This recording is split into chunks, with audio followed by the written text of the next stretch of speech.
workers who lost their lives, but in addition to that is also indeed condole all Kenyans who lost their lives. And every life is as precious as the other one.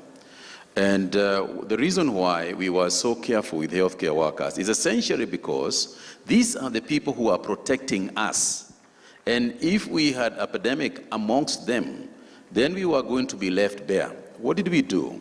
We first started by creating a special ward at Kenyatta National Hospital, specifically assigned for healthcare workers only, so that even as the disease evolved, we were not going to have healthcare workers scrambling for bed capacity, scrambling for treatment amongst other people in other hospitals. So we created a special unit for that purpose.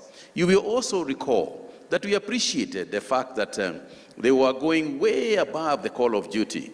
And if you remember, the president ordered that we create a special fund, a special accommodation, a special allowance for them during the height of the epidemic, which essentially just goes to show the sort of care. Thirdly, if you look at the way we moved in terms of trying to get PPEs for them and spread them across the counties, we changed the law to allow for counties to be able to purchase PPEs, not just from KEMSA, but from anywhere they could get them. Because let's not also forget that at the height of this whole pandemic, during March and April, getting a PPE was a big, big problem, just like my colleague has said. So the fact that we changed the law, we deregulated purchase from KEMSA. But finally, is to say that even today, not just then, not just the consideration that has been going on, even today we are still looking at considering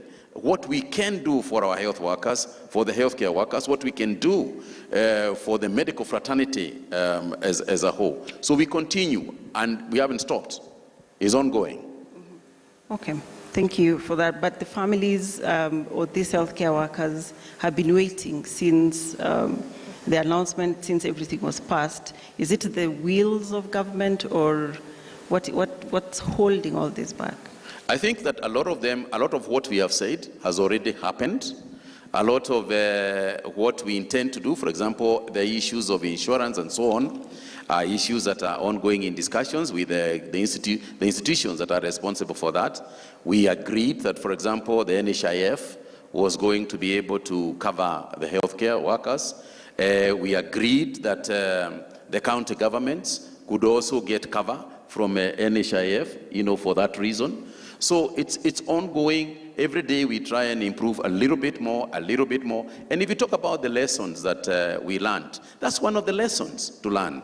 That's one of the areas where we thought we had not really crafted properly in the past. We had not really crafted properly and in a response within the health community that is responsive or that is in keeping with, at the same size as the disease burden that we were experiencing. And yes, that's a challenge. And the worst thing we can do, in all the challenges that we have had, including the issues transparency, and we discovered that transparency is a currency, for lack of trust and speculation. Therefore, all these things are lessons that we have learned, and we can't bury our heads to the ground like the proverbial ostrich and assume everything is okay. We will continue to face them as we should. Thank you, Bwana Waziri. And now my last question to the doctors.